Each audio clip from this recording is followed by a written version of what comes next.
Hello everyone, welcome back to the channel SSC JEE 2025 हो या RRB CBT 2 या कोई भी जेईई लेवल का एग्जाम अगर आप लोग उसके लिए प्रिपेयर कर रहे हैं तो इन वीडियोस को जरूर देखिएगा। प्लेलिस्ट डेली अपडेट हो रही है, बेहतरीन लेवल के क्वेश्चन आपसे मिस नहीं होने चाहिए।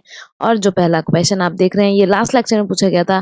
क्वेश्चन है the resultant upward pressure of the fluid on an immersed body due to its tendency to uplift the submerged body is called. जब हम किसी बॉल को या कोई भी बॉडी को जब किसी फ्लूइड के अंदर डालते हैं तो उसके ऊपर एक अपवर्ड डायरेक्शन में एक अपलिफ्ट करता है फोर्स। उस फोर्स को क्या कहते हैं? तो वो बेसिकली बाइंड फोर्स होता है या थ्रस्ट होता है, बाइंड फोर्स कहा जाता है। और इस प्रोसेस को इसको कहा जाता है, इस रिजल्टेंट अपवर्ड प्रेशर को कहा जाता है बायंसी। तो D option will be the correct answer of this question. Next question is in the case of Buckingham pi theorem. जो बकिंगम पाई थ्योरम होती है, repeating variables are selected from the amongst n variable। तो m क्या है? repeating variable selected from n variables influencing the phenomena। The repeating variables are selected such that they in a combination contain each of the m fundamental dimension involved। They contain the dependent variable, must contain dependent variable। They belong to kinematic and dynamic category of variable या none of the above। Repeating variable इस तरीके से हम select करते हैं कि they in combination contain each of the M fundamental dimension involve.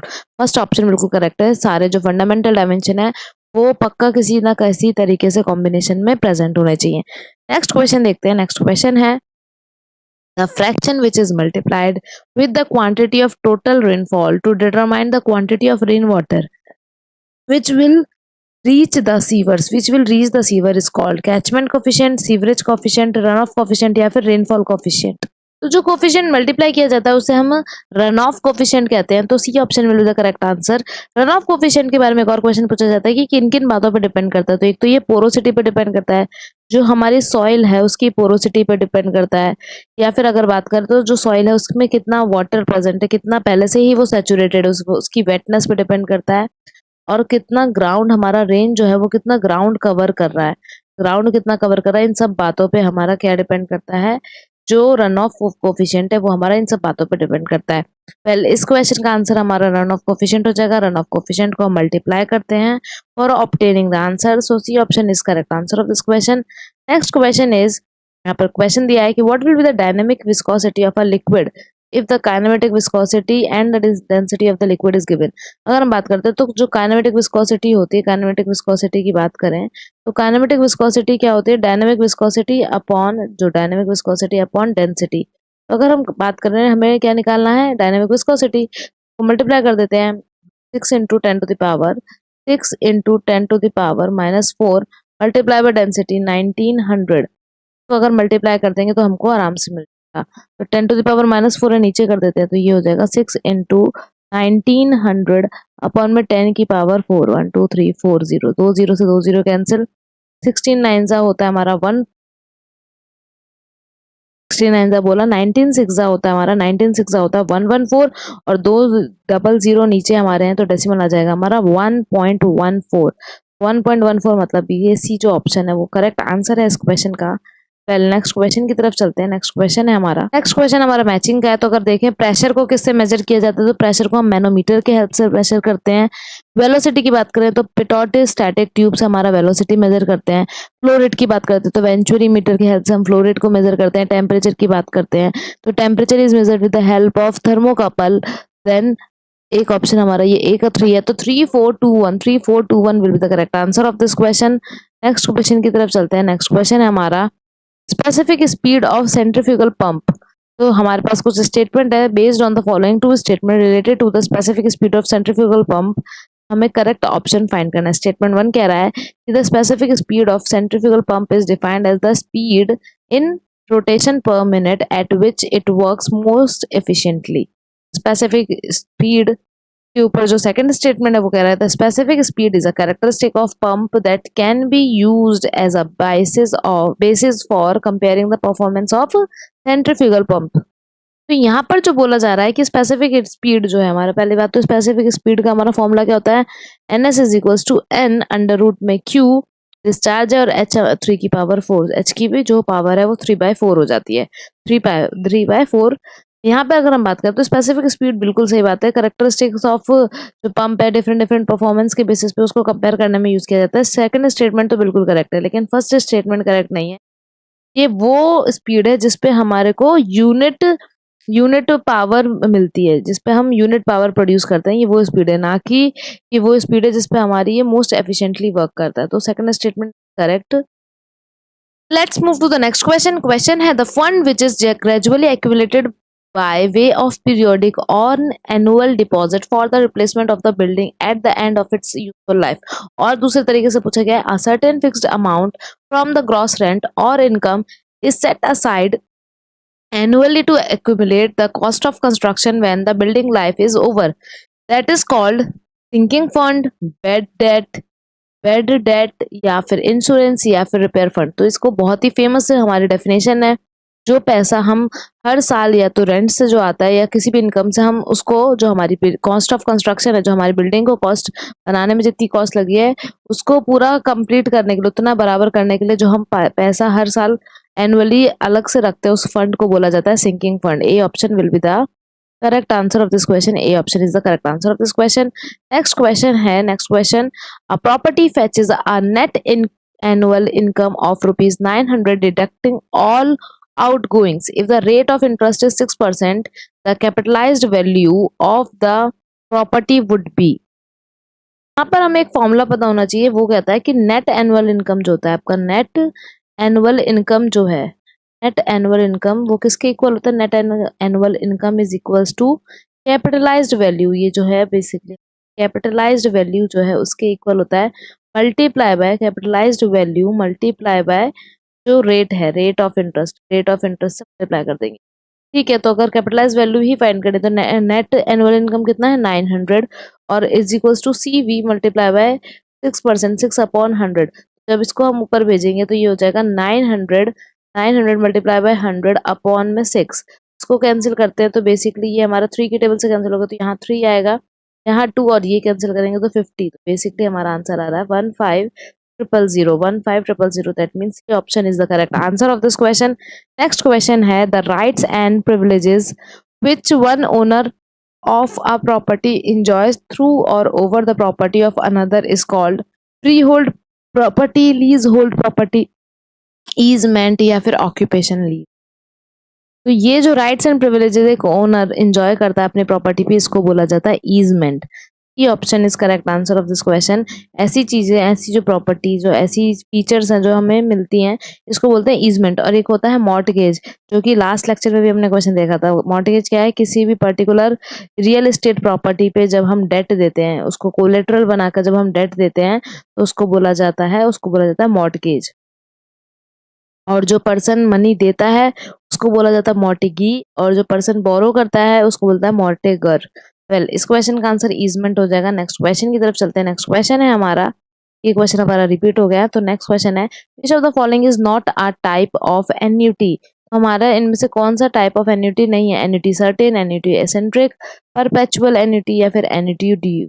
तो सबसे पहली बात तो ये कि एन्युटी क्या होता है? एन्युटी एक प्लान है जो कि एक पीरियोडिक पेमेंट प्रोवाइड करता है, जो एक लॉन्ग टर्म के लिए एक टाइम पीरियड चूज किया जाता है जिसमें पीरियोडिकली पेमेंट मिलता रहता है।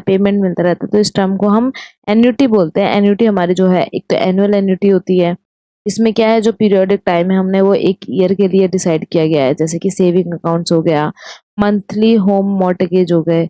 वेल, वहीं पे एक परपेचुअल एन्युटी होती है जिसमें जो हमारा टाइम पीरियड है वो डिफाइन नहीं होता है, इनडिफिनिट टाइम पीरियड के लिए, जैसे कि पेंशन है, रॉयल्टी है। ये यहाँ पे क्या है कि कोई भी इनडेफिनिट टाइम पीरियड के लिए हमें मिलता है, इसमें कोई भी टाइम पीरियड डिफाइन नहीं है। वहीं पे अगर हम बात करते हैं डिफर्ड एन्युटी, इसमें क्या होता है कि जो एन्युटी है बेसिकली ये कुछ सालों बाद स्टार्ट होती है, जैसे कि return of an insurance policy. तो यहाँ पर जो एन्युटी है, जो यहाँ पर पेमेंट है एन्युटी की, वो कुछ सालों बाद स्टार्ट।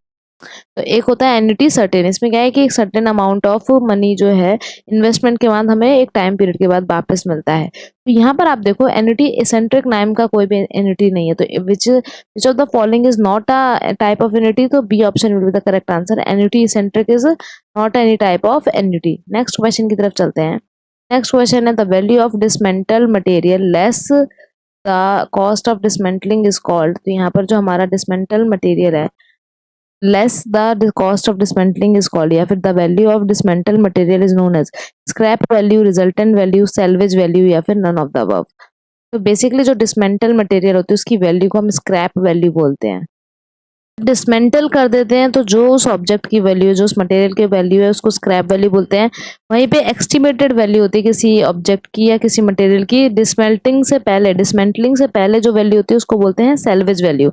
और एक वैल्यू होती है बुक वैल्यू, जो क्या है अकाउंट बुक में हमको लिखना होता है डेप्रिसिएशन के आफ्टर अलाउइंग द डेप्रिसिएशन। तो डेप्रिसिएशन अलाउ करने के बाद हर ईयर जो हमारी उस ऑब्जेक्ट की, जो उस मटेरियल की अकाउंट बुक में वैल्यू लिखनी पड़ती है उसे हम बोलते हैं बुक वैल्यू। मार्केट में अभी उसकी क्या, करंट मार्केट में अभी क्या वैल्यू है, जो अगर उस प्रॉपर्टी को अभी सेल करेंगे तो सेल करने पे उसकी भी करंट वैल्यू क्या है, उसको मार्केट वैल्यू बोला जाता है। ये कुछ तरीके की वैल्यूज हैं, लेकिन अभी इस क्वेश्चन का आंसर हमारा स्क्रैप वैल्यू हो जाएगा। लेकिन अगर विदाउट डिसमेंटलिंग होता तो उसको हम बोलते हैं salvage value. Let's move to the next question. Next question है the technique of finding the fair price of an existing building or property is known as। तो कोई भी जो अभी existing building या property उसकी सही रेट फाइंड करने के, उसको सही प्राइस फाइंड करने की जो टेक्निक उसको क्या कहते हैं, प्राइसिंग, एस्टिमेशन, कॉस्टिंग या फिर वैल्यूएशन। सही प्राइस फाइंड करने के किसी भी पर्टिकुलर जगह के उसकी प्रोसेस को हम वैल्यूएशन कहते हैं। Option is answer of this question. Next question is under which of the following condition is the rent statement of a building is not prepared. जैसे किस कंडीशन में हम रेंट स्टेटमेंट नहीं प्रिपेयर करते। तो पहला बोल रहा है कि when a residential building is acquired by purchase, lease और ट्रांसफर बाय द गवर्नमेंट। तो इस पे हम नहीं करते, इसमें तो करना पड़ता है। A residential building owned by the government is converted into field office for the data collection bye the government. तो इस केस में पहले से वो बिल्डिंग ओन की जा रही है गवर्नमेंट से और उन्होंने अपने किसी काम के लिए उस बिल्डिंग को कन्वर्ट कर दिया है फील्ड ऑफिस की तरह, तो वहां पर हमें स्टेटमेंट, जो हमें रेंट स्टेटमेंट है वहां पर नहीं प्रिपेयर करना पड़ता है। B option is the correct answer. और ऑप्शन क्या करें, when there is an addition or alteration to the residential building costing beyond a certain limit and fixed by the government. इसमें भी करना पड़ता है when the residential building is newly constructed by the government. तो basically B option is the correct answer of this question. Next question है which of the following multiplying factor is used for estimation of lead for cartage tracks. तो 3 तरीके के tracks देखने को मिलते हैं हमें। तो ध्यान देने वाली बातें ये है, यहाँ पर अगर हमारा सैंडी ट्रैक है तो यहाँ पे 3 तरीके के ट्रैक देखने को मिलते हैं। एक होता है सैंडी ट्रैक है तो हम 1.4 से मल्टीप्लाई करते हैं।